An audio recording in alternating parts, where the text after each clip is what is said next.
ke TOSIS selanjutnya, saya mau bilang itu sampai jadi kasus. Saya masih ingat banget itu kelas 10, saya tuh orang-orang memandang saya tuh makanya saya selalu bilang jangan cari uang itu, jangan dicari uangnya, tapi cari uang itu mau dipakai buat apa.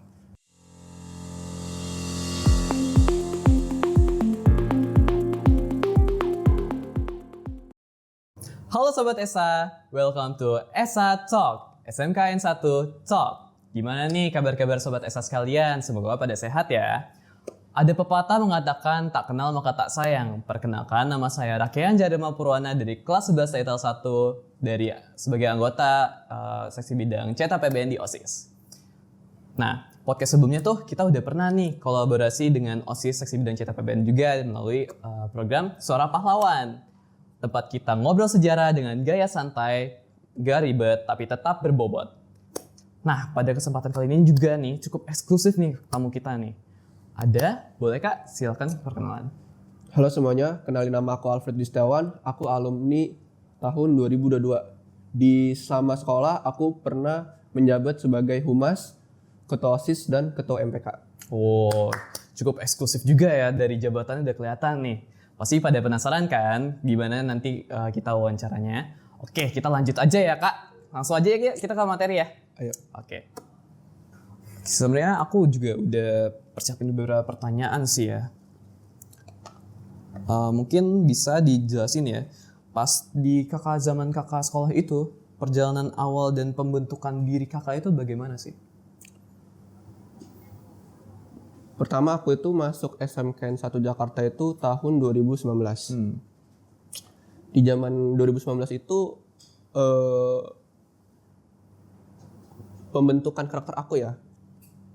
Itu aku itu memandang diriku itu dari masuk sekolah ini itu sudah berbeda sih. I see. Kenapa? Karena aku ngerasa emang berbeda aja sih, karena memang kayak gak diajarin namanya toleransi beragama dan berbeda suku dan segala macam ya. Jadi aku tuh pertama kali masuk sini tuh, wah ini tempat yang berbeda sekali dari sekolah-sekolah sebelumnya. Kemudian aku tuh ngerasa kayak gimana caranya aku itu bisa diterima di sini dan aku bisa menciptakan ceritaku lah sendiri di sini. I see. Tapi emang dulu tuh kakak emang ada, sorry ya kalau misalnya agak sensitif ya, ada semacam bullying gitu kah? Karena mungkin ras kakak atau agama kakak? Iya, Ada. lebih tepatnya penistaan agama sih lebih tepatnya. Sih. Karena diri kakak sendiri itu agama apa? Sorry? Agama saya Buddha. Agama kakak Buddha. Iya, jadi sedikit pengalaman buruk aja sih, ini cuman pengalaman pelajaran aja. Memang waktu kelas 10 itu mungkin ada candaan, sebenarnya candaan awal sifatnya buat keagamaan gitu. Namanya mungkin mencoba membonding dengan cara yang Agak abnormal sih. iya rada aneh lah gitu.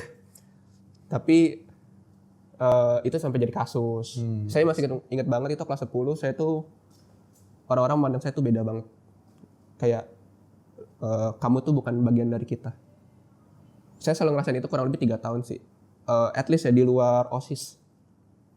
Di luar OSIS saya selalu ngerasa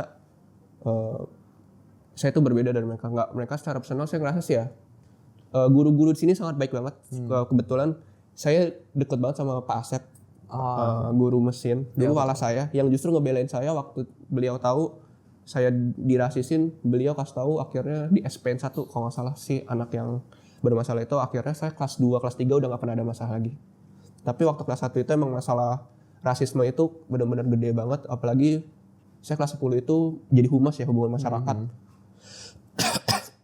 Jadi emang banyak banget interaksinya, udah beda, interaksinya tuh benar-benar beragam banget. Bayangin udah beda, gimana kita bisa komunikasiin sama orang yang nganggap kita negatif lah gitu. Pasti komunikasi juga terhalang. Iya, dan itu lumayan lama, setahunan buat bisa kayak saya jadi tahu, lama-lama tuh saya tuh jadi tahu, oh ternyata tuh setiap orang itu punya karakteristik yang seperti ini, kayak gini. Ada permasalahan yang mungkin pendidikan pola asuhnya ada masalahnya, pendidikan ekonomi keluarga segala macamnya, walaupun mungkin pergaulannya juga itu lumayan berpengaruh juga. Tapi overall karena pengalaman sebenarnya pengalaman yang menurut saya kurang enak.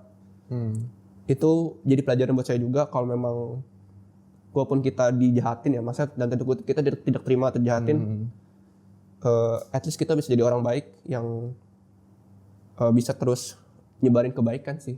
Jadi orang yang tidak menjahati orang lain gitu. Kayak gitu. Iya. Jadi walaupun ini sebuah bad memory lah ya untuk kakak, setidaknya kakak bisa belajar sesuatu dalam hal ini ya. Jadi untuk sobat Esa di sana yang mungkin merasa sedang diskriminasi temannya, boleh untuk mulai sadar dari sekarang. Karena diskriminasi itu sebenarnya memang sangat tidak cool banget ya. Walaupun itu dalam bentuk jokes atau lelucon, mungkin dari pihak dianya memang kurang suka. Oke, mungkin kita bisa lanjut aja ya kak. Pertanyaan selanjutnya sih aku mau nanya nih. Waktu itu kan kakak OSIS ya?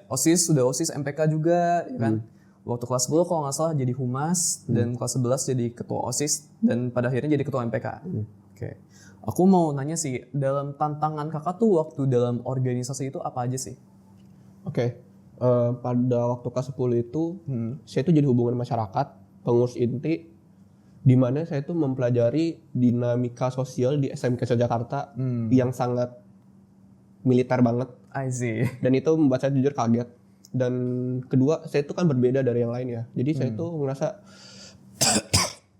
karena beda, saya jadi humas juga. Jadi saya tuh mau gak mau harus berinteraksi sama mereka gitu. Saya harus dalam tanda kutip jadi ekstrovert lah gitu. I see. Walaupun saya tuh aslinya introvert. Jadi kayak terpaksa harus berusaha bisa diskusi sama banyak orang. Walaupun wah kulturnya beda banget sih. Beda banget ya dari sekarang ya? Iya. Dan itu kayak ngasih saya pelajaran. Kita memang harus bisa beradaptasi sih. Karena memang saya juga merasa pada saat itu saya tuh tidak diterima oleh mereka. Oh ya? Iya. Karena berbeda. Dalam agama atau ras atau? Semuanya. Semuanya? Ya karena pokoknya karena saya looks-nya berbeda, saya sampai terjadi penistaan agama ya. Penistaan. Padahal sebenarnya awalnya dari jokes, itu akhirnya pelakunya kena SP1. Dan saya juga berterima kasih juga kepada Pak Asep karena udah membela saya pada saat itu dan ngasih saya ruang rumah pertama lah gitu di sekolah, tempat bahwa saya tuh safe gitu. Dan kalau Pak Asep nonton, makasih ya Pak. Makasih Pak. Makasih Pak. Itu ngasih saya safe place pertama kali di ruang kelas, padahal sebasic itu. Jadi bahkan untuk menciptakan ruang aman itu, di ruang kelas aman itu saya butuh beliau untuk pertama kalinya. Terus pada akhirnya kakak jadi nyaman ya di? Iya, lumayan nyaman. Terus tahun-tahun zaman jadi humas itu juga saya tuh belajar banget tentang OSIS itu.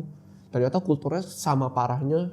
Dan saya pikir itu awal OSIS doang, tapi ternyata satu sekolah. Oh, satu sekolahan? Ya, emang kulturnya emang kayak gitu.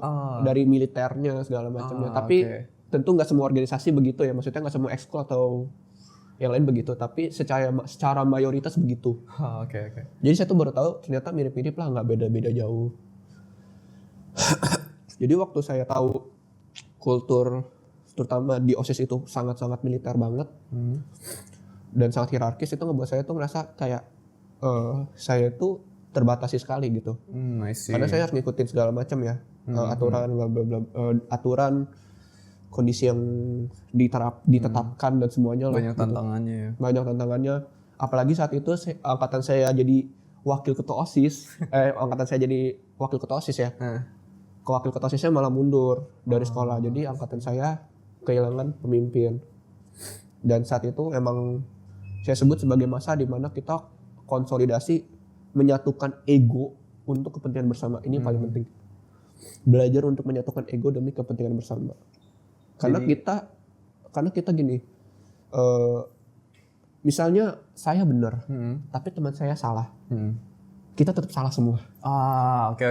Ngeri. Itu sebenarnya bagus, tapi bagus untuk kekompakan, tapi tidak bagus untuk kesehatan mental. Iya, benar sih. Karena kita nggak bisa mengkontrol semuanya harus sesuai output yang kita pengen. Iya. Jadi memang waktu itu kita malah saling melindungi, akhirnya menciptakan sifat kekeluargaan gitu. Iya, kekeluargaan, kekompakan yang besar banget. Dan itu berdampak pembangunan karakter angkatan saya, termasuk saya pribadi, sebagai pemimpin atau angkatan yang akunabilitasnya tuh tinggi banget, kesetaraannya tinggi banget. Terus juga kita mau buka ruang diskusi, kita memang ada jabatan, tapi kita hanya jabatan saja, itu mandat saja. Tapi secara formalitas aja ya? Iya, formalitas aja, tapi secara non formalitas ya kita terbuka aja. I see. Terus juga kita juga berusaha buat ngasih kesempatan adik-adik kita buat bisa megang-megang event-event. Saya masih ingat banget di zaman saya jadi ketua OSIS, angkatan saya malah nggak saya kasih kesempatan sama sekali buat jadi ketua pelaksana. Oh ya? Iya, karena saya ngerasa ngapain saya investasi ke orang yang udah mau lulus. Oke. Posisinya saat itu kita harus bisa nge-build up OSIS dari nol lagi dengan kondisi kita sendiri belum ke-build up. Jadi lumayan unik sih kalau teman-teman tahu ya.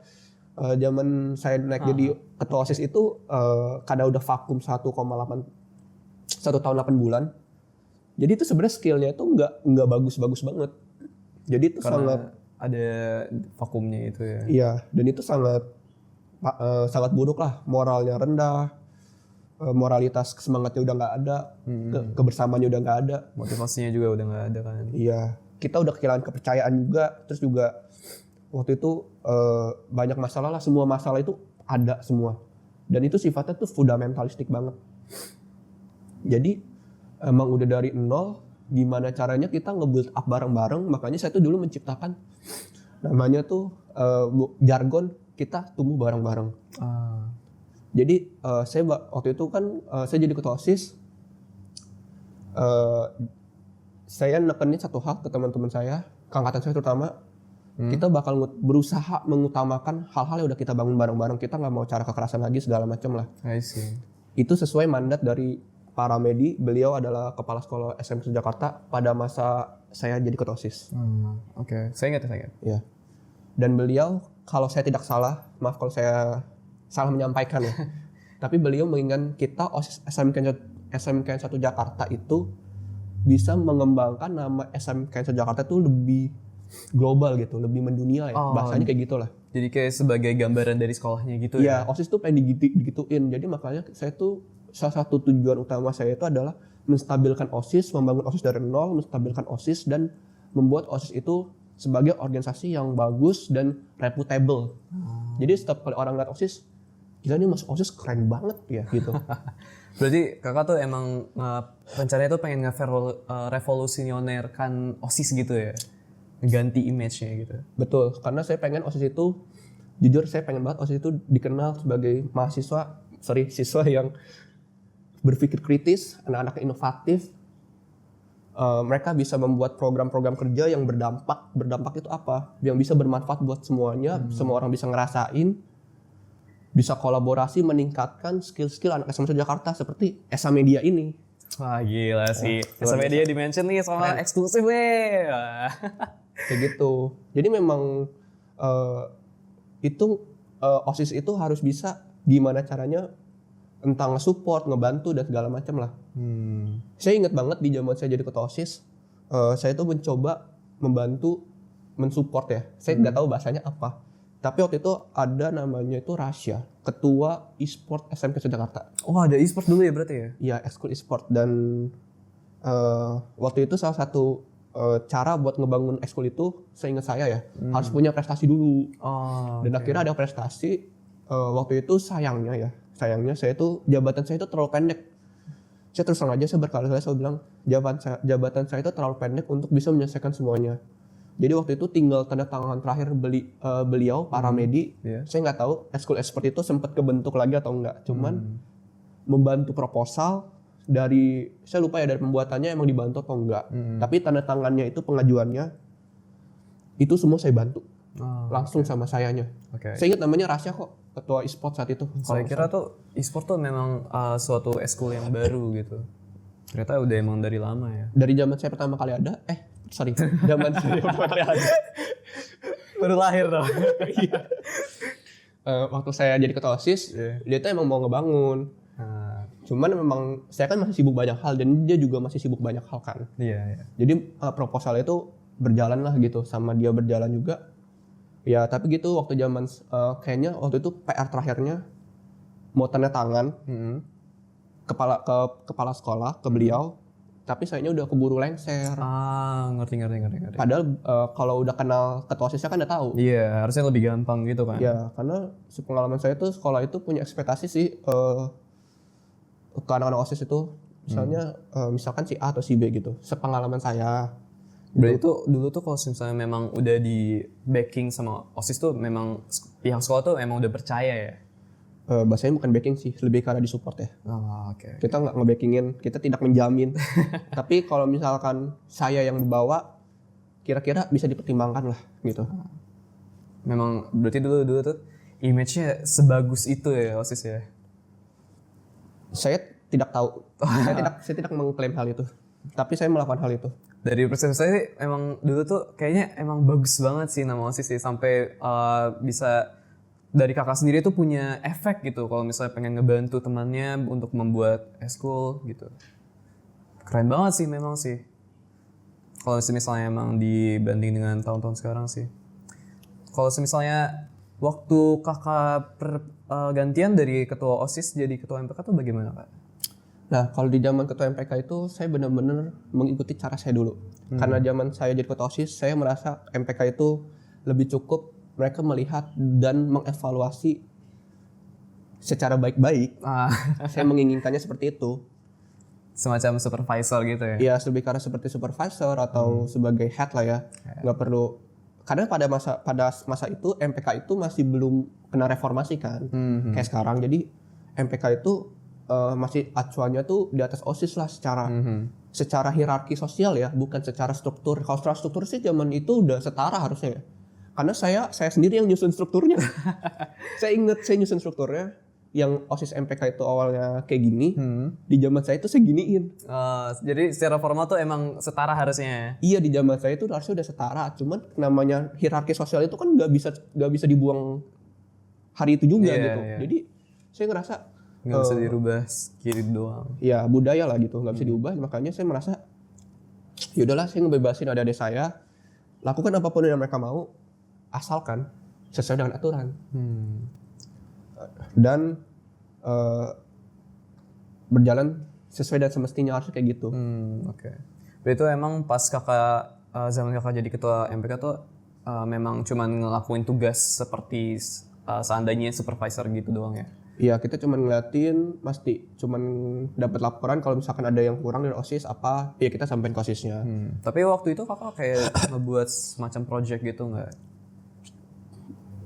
Mungkin ada sebuah agenda atau program kerja yang ingin kakak buat? Zaman itu MPK belum ada program kerja sama sekali. Oh, belum ada program. Ya, kita benar-benar sifatnya masih, waktu itu mungkin karena masih masa transisi atau mungkin karena bekas vakum juga. Oh iya, gara-gara COVID gitu ya. Iya, jadi masuk akal sih.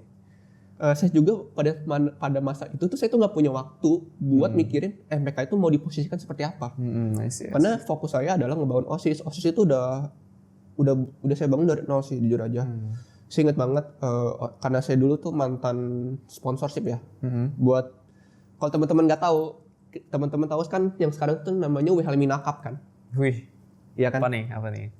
Saya itu dulu panitia dari Budi Utomo Cup. Itu sebelum berubah sekarang jadi WHL Minakap, dan saya ngurusin sponsor. Nah, boleh nih didengar nih. Sponsor. Nah, masalah sponsor ini tuh lumayan strict soal sekolah sama sponsor kelanjutan. Jadi sepengalaman saya ngurusin waktu itu sama saya lupa deh. Pokoknya waktu itu seingat saya ya. Ya. Tapi saya udah lupa juga.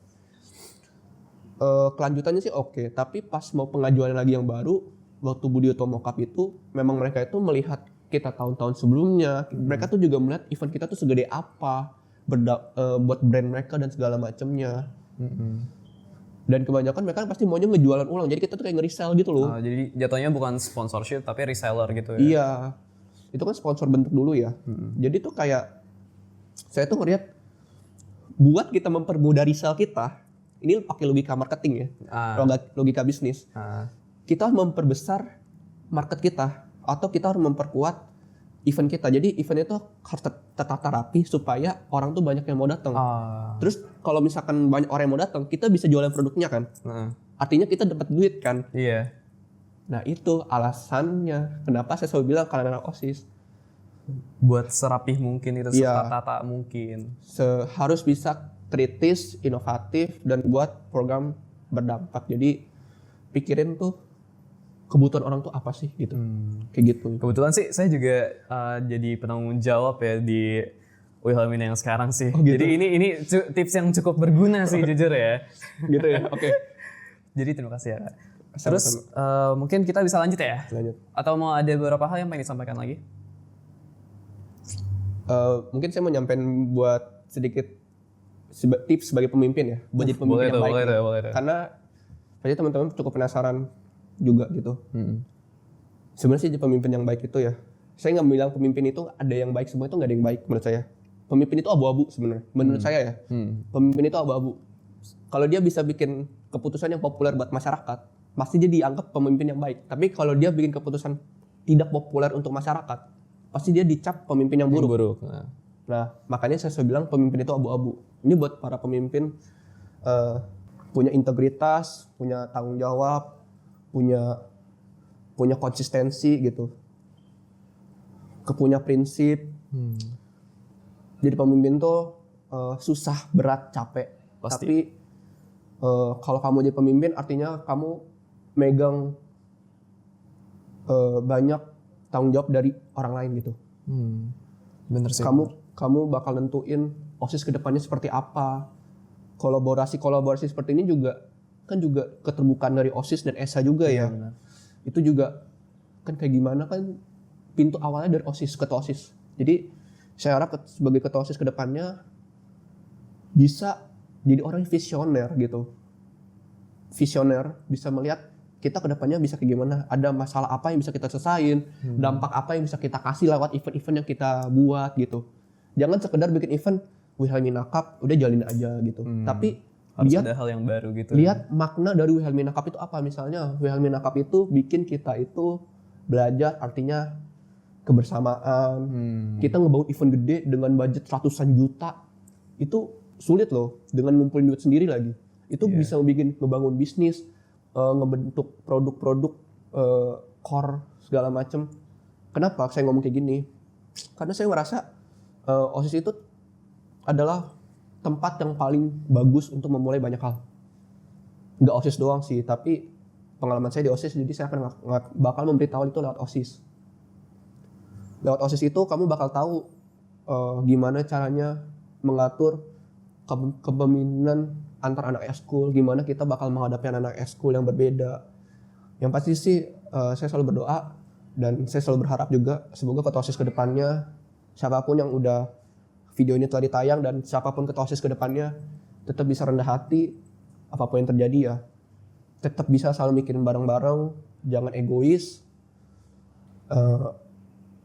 Dan jadilah kayak bikin jadi OSIS ini atau sekolah kita tuh jadi sekolah unggulan lah. Yang orang luar lihat tuh, gila nih OSIS keren banget karena ini sekolah keren banget. Karena percaya deh kalau misalkan kalau teman-teman udah pernah ada yang keluar dari sekolah kita tuh kalau masih ribut di dalam sekolah tuh kapan kita bakal ngembangin sayap kita di luar sekolah gitu. Banyak sekolah-sekolah luar itu yang saya juga nggak tahu sih sebenarnya. Tapi saya ngeliat sekolah luar tuh keren-keren. Saya boleh sebut nama sekolah nggak sih? Boleh. Ya saya pada masa itu kayak sebut SMN 1 Jakarta, Sekolah Santa Ursula, Canisius, Sekolah SMK 27 juga menurut saya lumayan bagus. OSIS SMK 4 juga oke.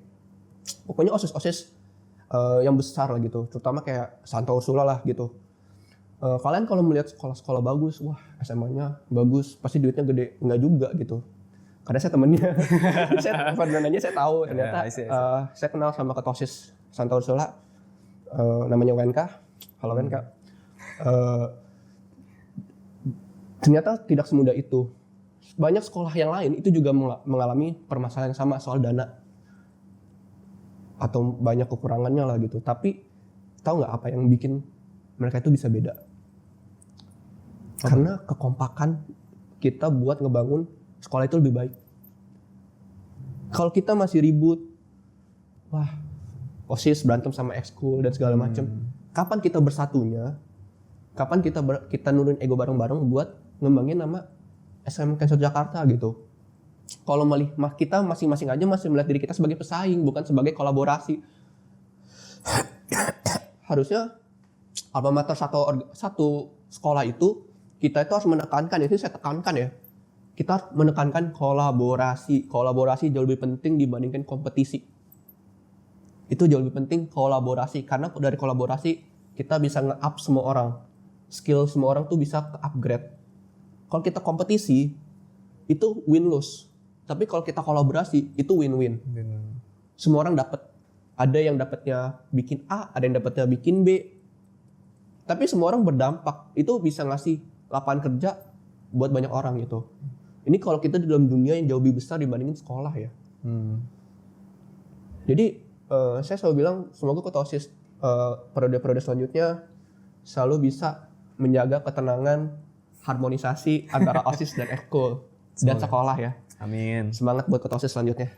Atau siapapun yang bakal menonton video ini. Jadi pada dasarnya tuh emang kalau misalnya jadi ketua OSIS tuh harus ngelihat ke depannya ya. Jangan terlalu stuck di internalnya aja. Iya. Kalau misalnya kita terlalu terpaku dengan internalnya, mau kapan lagi untuk mencari dampak keluarnya lagi gimana? Betul. Semoga dari sobat-sobat ESA yang dapat melihat video ini juga mendapat tips-tips dan efeknya ya. Tidak hanya untuk ketua OSIS atau ketua MPK saja. Oke, mungkin kita lanjut aja ya Kak ke pertanyaan selanjutnya ya. Aku pengen nanya sih, menurut kakak juga udah lihat kan tadi ya, mungkin yang situasi-situasi sekolah sekarang gimana, vibe-nya kayak gimana juga, orang-orang gimana. Nah, aku mau nanya nih, perbedaan zaman kakak dulu tuh sama yang zaman sekarang tuh menurut kakak tuh apa aja sih? Kalau zaman saya sih ya, itu kita lagi masa transisi dari SMK yang STM banget. Jadi kayak SMK yang tidak STM. Okay. Jadi kayak SMA, SMK gitu loh. Yang seperti biasanya gitu ya? Iya. Okay. Jadi kalau dari zaman saya ini sih masih rada STM ya. Tapi pas kelas 12-nya, itu tuh perempuan tuh jauh lebih banyak. Dan kayak sebenarnya saya nggak tahu sih ya, cuman saya ngerasa perempuan sama laki-lakinya di adik-adik saya tuh jauh lebih menarik ya, lebih cakep lah gitu. Lebih enak, lebih cantik lah ya. Lebih cantik ya dibandingin zaman saya yang cenderung cowok-cowok gitu lah, atau ceweknya tuh ya kayak ya udah ceweknya tuh kayak biasa aja gitu. Kayak gitu. Jadi kalau misalkan dulu sama sekarang sih saya yang paling ngerasa perbedaan itu sih, karena sekarang tuh kayaknya ceweknya juga udah banyak kan. Iya memang banyak jurusan juga kan yang sekarang tuh lebih menarik mungkin ke kalangan perempuan atau wanita. Lebih karena netral sih kayaknya. Kayak gitu sih dia emang kalau dari sayanya sih paling terasa sih itu. Terus juga mungkin yang paling beda juga kalau mungkin zaman saya itu masih banyak lumayan dibatasi secara sikap dan perilaku, karena guru-guru juga cara proaktif menertibkan dan mendisiplinkan murid-murid SMK Jakarta lebih angkatan saya ya. Iya, cuman kalau kalau generasi sekarang dari apa yang saya dengar dan apa yang saya lihat mungkin bisa salah. Kayaknya jauh lebih bebas gitu ya. I see. Karena ada kurikulum merdeka juga kan. Iya, memang. Dengan banyaknya kasus bebas untuk berpendapat gitu. Kalau saya ngeliat dari banyaknya kasus-kasus yang permasalahan murid dan guru sih, dan ngelihat situasi sekarang sih, saya ngeliat sih sekarang jauh lebih bebas sih harusnya. Nggak se-strict dan setertib dulu, sedisiplin dulu, harusnya kayak gitu. Itu kan mungkin dalam aspek siswanya ya Kak? Iya, dalam aspek siswa. Kalau semisal dalam mungkin aspek apa ya, akademiknya itu gimana tuh Kak? Kalau menurut saya yang sekarang itu jauh lebih bagus. Karena terutama di jurusan saya, TPGM, dulu itu TPGM itu kelas 10 sampai kelas 12. Tapi pas di belakang-belakang ini saya kan selalu melihat story-story guru saya ya di WA. Ternyata sekarang tuh TPGM itu berubah nama jadi DGM, dan itu jadi sub jurusan buat mesin gitu. Jadi semua tuh mesin tuh kelas 10 satu jalur, baru nanti ada pemisahannya, ada sub-sub jurusannya kayak gitu. Menurut saya itu benar banget, itu sangat bagus. Saya sangat mengapresiasi. Thank you kurikulum yang sekarang ya. Terima kasih. Terima kasih. Berarti juga dulu tuh di TPGM itu mengulas hal yang lebih general lagi ya. Iya, dulu kalau saya ngerasa CAT itu kan dulu saya TPGM, CAT di kelas 10 itu masih dasar banget. 10, 11, 12-nya itu kayak materinya tuh kurang aja sih sebenarnya. Saya ngerasa itu kurang aja. Makanya saya tuh habis lulus itu saya ngambil sertifikasi lagi sebenarnya. Oke, ngerti. Tapi dengan adanya sekarang yang semua dipukul rata kelas 10 dulu mesin, mereka ngerasain ngikir, ngerasain ngelas, nanti kelas 11, 12-nya mereka bisa fokus ke jurusan itu jauh lebih bagus menurut saya. Setuju sih saya sih. Kalau emang dari pandangan saya kan dulu juga listrik kan juga begitu ya. Iya. Dulu tuh jadi teknik tenaga listrik jadi lebih general, tapi sekarang kan lebih ke instalasinya. Iya. Jadi di situ kita bisa lebih fokus lagi dengan instalasinya gitu. Kita jadi tahu ntar kita tuh beneran sukanya sama yang general seperti transformasi atau apa, atau lebih ke memang instalasinya aja. Oke. Mungkin itu dalam bidang akademiknya ya. Kalau semisal apa ya? Mungkin untuk fasilitasnya tuh gimana tuh menurut Kakak? Kalau fasilitas sekolah yang sekarang menurut saya bagus. Ada Dulu juga perbedaan udah yang bagus signifikan sih. Kalau saya ngeliat sih tadi ya dari gedung sekolah, fasilitas dari jurusan saya terutama ya. Ini kan jurusan saya yang saya lihat overall ada peningkatan sih. Tapi nggak signifikan banget ya. Tapi ya overall anak-anak sekarang udah jauh lebih bisa dapat komputer masing-masing, nggak harus berdua gitu. Jadi belajar CAD itu terutama di TPGM kita tuh udah nggak harus bagi-bagi tapi dikasih masing-masing aja gitu. Oke, mungkin gitu aja sih untuk pertanyaan yang sebelumnya. Saya mau lanjut ke pertanyaan selanjutnya aja ya. Oke. Mungkin saya mau nanya tentang kakak kan di SMK tuh ngambilnya TPGM ya. Iya. Nah, sedengar-dengar saya tuh kakak waktu kuliah ngambilnya lebih ke Teknik informatika. teknik informatika. Iya. Berarti itu lintas jurusan ya. Iya. Nah, saya mau nanya nih, kakak tuh hal apa sih yang membuat kakak tuh memilih keputusan berani tersebut? Oke. Untuk keputusan ini kenapa saya lintas jurusan ya? Itu karena saya tuh realistis aja sih. I see. Salah satunya alasannya tuh karena memang kita melihat kebutuhan pasar tenaga kerja. Terus saya juga ngerasa passion. Oh, dari passion juga berarti. Ya, ada rasa suka lah minimal. Dan saya siap buat ngejalaninnya juga gitu. Untuk pertama sih tentang kebutuhan pasar tenaga kerja ya. Buat teman-teman yang nggak tahu, buat jadi drafter CAD itu atau DGM, TPGM lah lulusan drafter CAD itu nggak bisa SMK. Kalian harus ngambil minimal D3 atau S1. Dan nanti kalau di industri jatuhnya jadi engineering atau jadi drafter CAD, bisa jadi yang manapun lah. Tapi itu yang saya dapetin pengalaman saya di PT saya. Drafter CAD itu atau engineering itu ya kebanyakan D3 atau S1. Nggak ada yang SMK. Jadi bisa ngegambar aja itu nggak cukup sebenarnya. Lebih ribet lagi harusnya. Iya, ngegambar itu sebenarnya nggak cukup. Harus bisa kalau kita di mesin itu ada namanya CAM atau Computer Aided Manufacturing. Sorry kalau bahasa Inggris saya kurang, tapi intinya seperti itu. Jadi kalau tahu teman-teman program CNC itu juga basic harus ngerti lah, at least ya. At least harus tahu dasarnya. Iya. Tapi basic utamanya adalah, masalah utamanya adalah itu harus S1 atau D3. Jadi kalau teman-teman SMK ngerasa wah lulus bisa jadi drafter CAD, itu susah banget sih kalau mau dapet di PT gede ya, apalagi yang bonafit yang kesejahteraannya terjamin gitu. Itu susah sih. Makanya saya tuh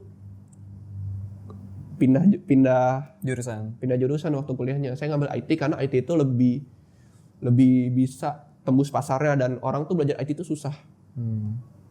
Karena belajar logik gitu kan. Tapi secara personal sih memang kan opportunity-nya luas sih sekali lagi. Bukan saya menyempitkan CAD ya, drafter CAD, cuman saya merasa IT itu jauh lebih luas. Apalagi ngeliat industri yang sekarang tuh lebih maju juga kan di IT-nya. Enggak juga sih, tapi gimana ya? Industri IT itu fleksibel. Kalau industri manufaktur itu di Indonesia itu manufakturnya tuh nggak terlalu banyak berkembang. Kalau kamu tahu. Jadi ya segitu-segitu aja. Memang sih ada perkembangannya, tapi kita itu bukan negara produsen. Iya sih, benar. Jadi kalau jujur kalau misal kamu mau masuk manufaktur, kamu mau belajar bikin segala macam berhubungan sama mesin itu sebenarnya bagus-bagus aja. Cuman terus terang aja industri di Indonesia itu masih dalam proses masa perkembangan terus. Jadi memang belum meter banget lah gitu. Jadi nggak bisa berharap bisa dapat salary yang besar banget gitu. Kita kan semua pasti ngincar salary yang gede. Iya. Nah makanya opportunity-nya tuh kalau di Indonesia itu ya kita cuma bisa ngambil ke big-nya aja. Ke big company yang udah gede-gede aja gitu, yang manufacturing udah gede. Atau ngandelin dari perusahaan-perusahaan Jepang gitu contohnya ya. Kayak apa ya, contohnya Jepang tuh Toyota kali ya. Iya, Kayak gitu. Tapi kayak gitu pun masuknya susah, apalagi di Cikarang. Jadi alasan saya masuk IT salah satunya adalah saya ngerasa emang saya nggak di situ aja sih. Passionnya. Iya, dan alasan yang paling penting saya kacamata sih. Okay. Itu lumayan susah buat di lapangan sebenarnya. Aku juga sebenarnya ada pertanyaan sih. Ini curious diri aku sendiri sih. Iya. Jadi tuh mungkin kan di SMK Negeri 1 ya, ini yang aku tahu ya. Itu kan ada sertifikat LSP. Iya. Ya benar kan? Nah, yang aku dengar sih dari alumni ini emang sertifikat LSP ini membantu banget kan. Tapi yang aku penasaran tuh emang membantunya dalam seluas apa gitu. Soalnya benar-benar kurang dengar aku. Oh jadi masih belum paham kontekstual LSP itu sebenarnya value-nya di mana gitu ya. Jadi kalau di mata HRD itu, kalau misalnya kayak kamu punya LSP DKV ya, kamu bisa desain, tapi kamu fresh graduate lah, orang baru lah gitu. Iya, baru lulus. Terus kamu belum punya pengalaman, anggaplah belum punya pengalaman. Terus kamu cuma bakal ketemu 2 company yang bakal hire kamu, ngajarin kamu atau yang nolak kamu. Oke. Kenapa? Karena company itu menurut pengalaman saya ya, saya juga dapat cerita dari teman-teman yang sama-sama udah profesional. Company itu ada yang mau ngajarin, tapi kadang tuh ngajarinnya tuh gini, dari nolnya. Nah dari nolnya itu dari mana? Ya kamu punya LSP. Kalau punya sertifikasi itu kayak punya apa ya? Kayak punya jaminan. Bukan jaminan sih, lebih ke arah kayak punya tanda bukti kalau kamu tuh bisa menjalankan aplikasi tersebut. Contoh nih, kamu bisa Figma. Iya. Kan ada tuh sertifikasi Figma gitu. Iya. Nah itu tandanya kamu bisa menjalankan Figma. Tapi bisakah kamu ngebuat produknya atau enggak? Ini buat LSP ya, kelemahannya LSP tuh kita tuh nggak bisa nentuin produknya bisa dibikin atau enggak sampai akhir. Kita cuma tahu kita bisa ngejalanin produknya dan ngebuat produknya doang. Oke. Tapi seenggaknya itu sangat membantu kita buat memulai sebagai intern. Karena saya juga saya kan kerja di Cikarang. Iya. Saya tuh keterima salah satu alasannya karena saya pakai sertifikasi LSP. Oh iya. Iya. Oke. Kebetulan saya kalau dari pengalaman saya dapat apa? Dapatnya karena pertimbangannya tuh karena LSP sih. Salah satunya. Karena LSP-nya kayaknya saya lumayan bisa nih orang gitu. Karena kan dia serius juga. LSP kan diperpanjang terus 3 tahun sekali kalau nggak salah. Oke. Tapi untuk kakak ada tips nggak? Kan untuk LSP sendiri kan ini terbatas ya? Cukup terbatas lah ya jatuhnya. Kuotanya. Bukan, maksud saya tuh efeknya itu.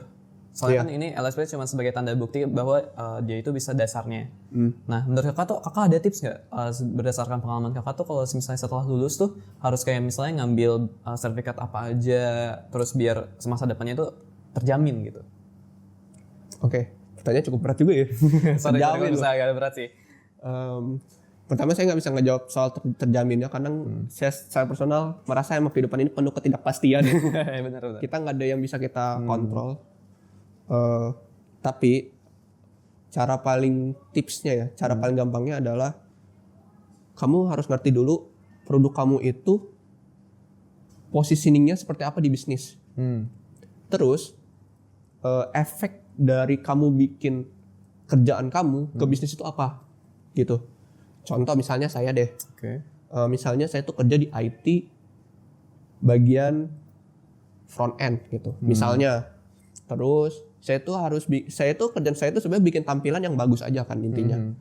Tapi sebenarnya itu lebih dari sekedar itu. Kita itu harus tahu kenapa kita bikin tampilan yang bagus. Karena supaya orang tuh mau ngeklik produk kita, sesimpel itu sih. Dan itu kan bikin bisnis tuh masuk terus.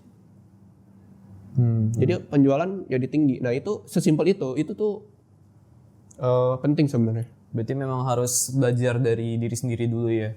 Harus Lebih paham bisnis sih, karena mereka tuh rekrut kita ekspektasinya tentu supaya bisa memenuhi kebutuhan bisnis kan, bukan memenuhi kebutuhan kita. Iya. Maksud saya tuh kayak harus dari diri sendiri yang penasaran tentang ilmu-ilmu lainnya, bukan yang cuma diajarin. Benar. Mungkin kita lanjut aja ya ke pertanyaan selanjutnya. Iya.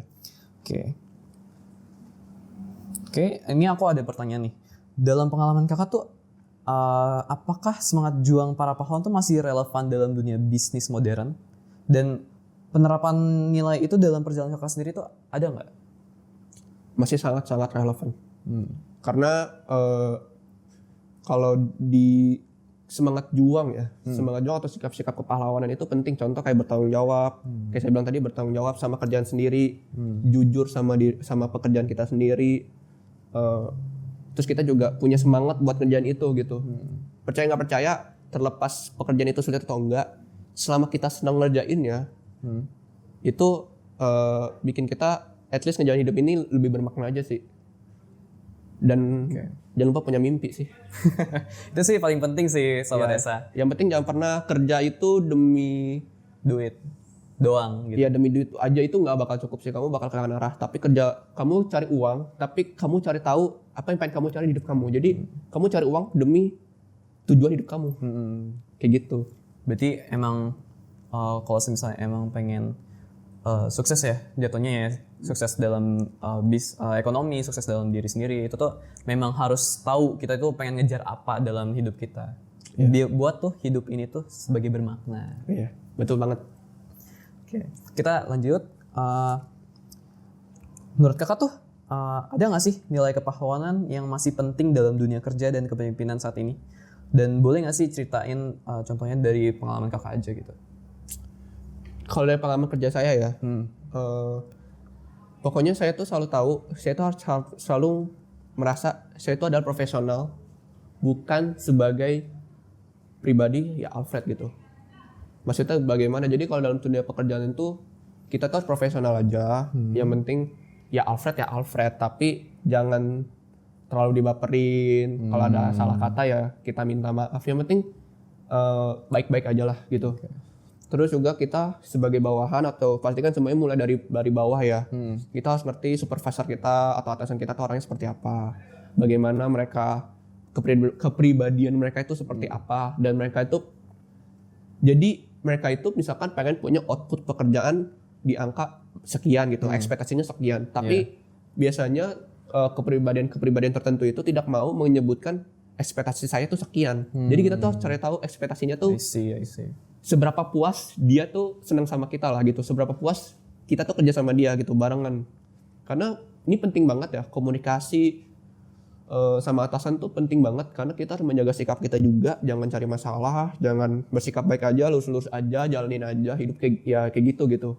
Kalian mau nakal, mau aneh-aneh ya di luar aja gitu, tapi juga jangan tetap di satu arah kehidupan aja gitu. Maksudnya temukan makna hidupmu mau seperti apa, kayak gitu maksud saya. Eksplorasi dirimu lah gitu. Terus kayak gitu kan selain memahami supervisor kita, yang paling penting apa?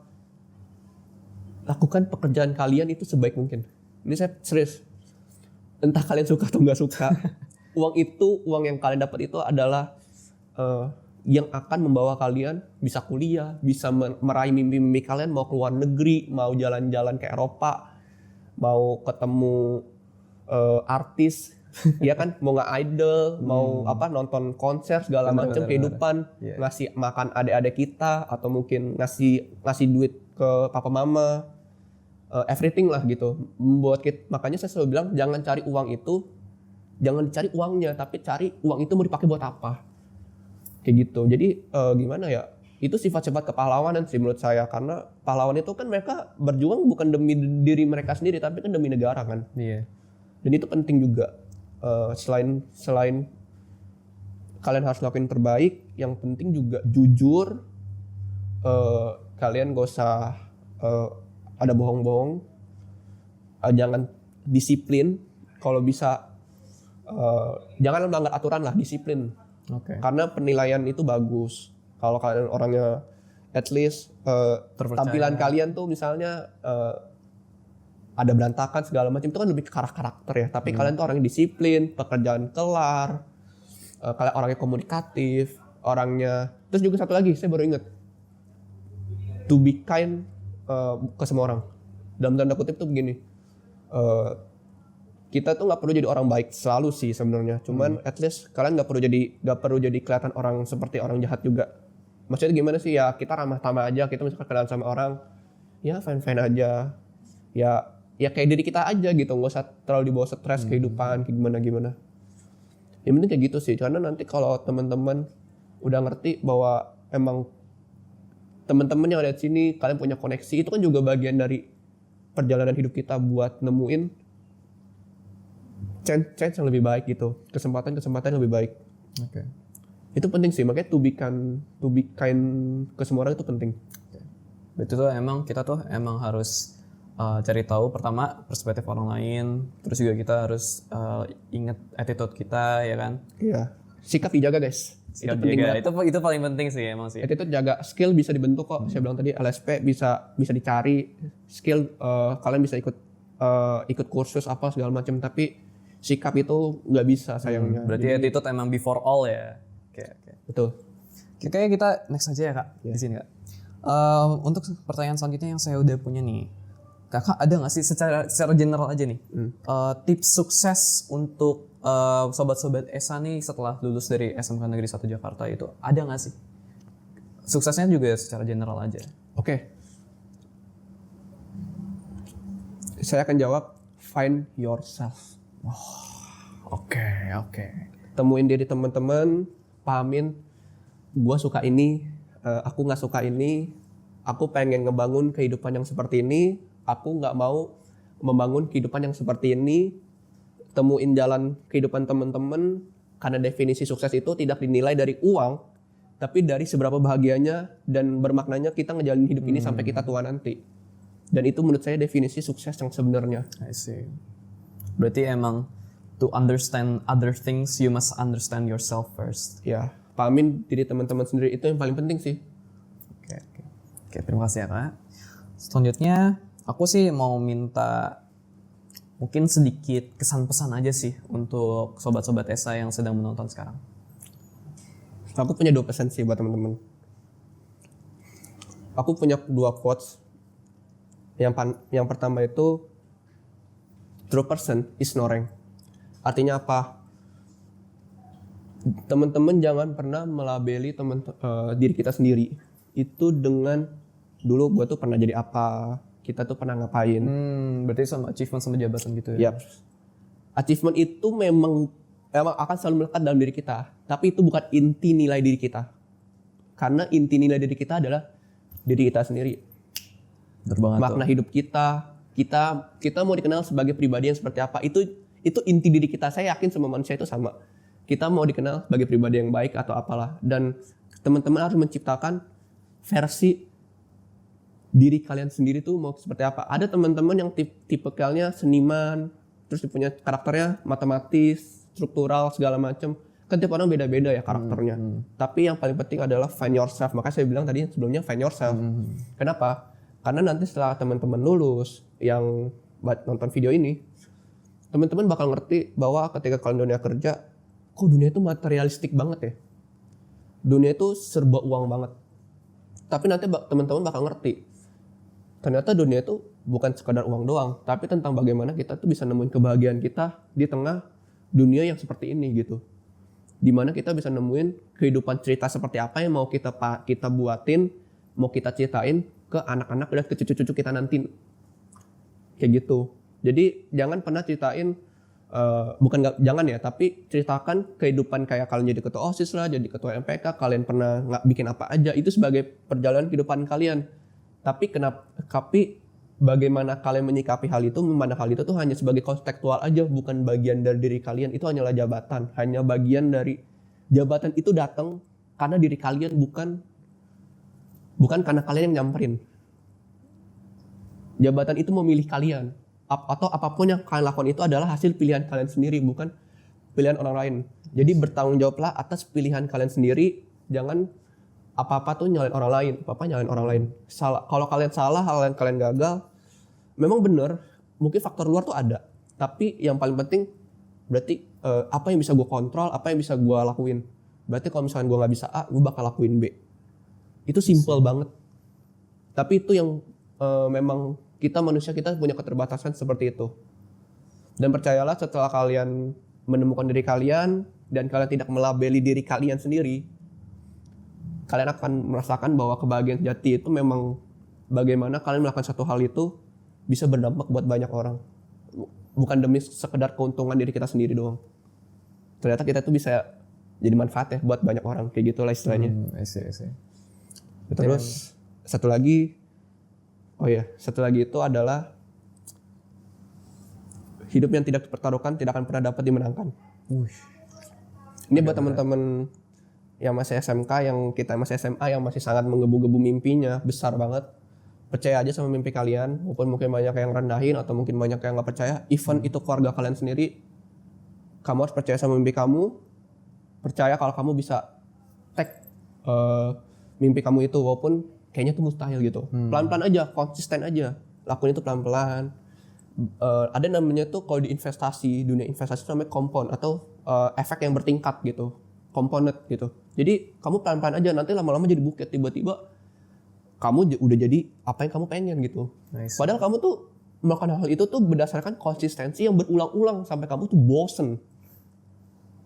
Tapi gak apa-apa, hidup itu emang kayak gitu. Jadi biarin aja orang gak tahu prosesnya, gak tahu suka dukanya. Setiap orang punya caranya masing-masing untuk menyalurkan ceritanya masing-masing ya gitu. Tapi kalau misalkan ada yang bagaimana kehidupan ini emang begitu. Yang kadang kita maunya ke A tapi malah ke Z dulu, ke S dulu. Tapi itu oke, yang penting kita tetap ke A.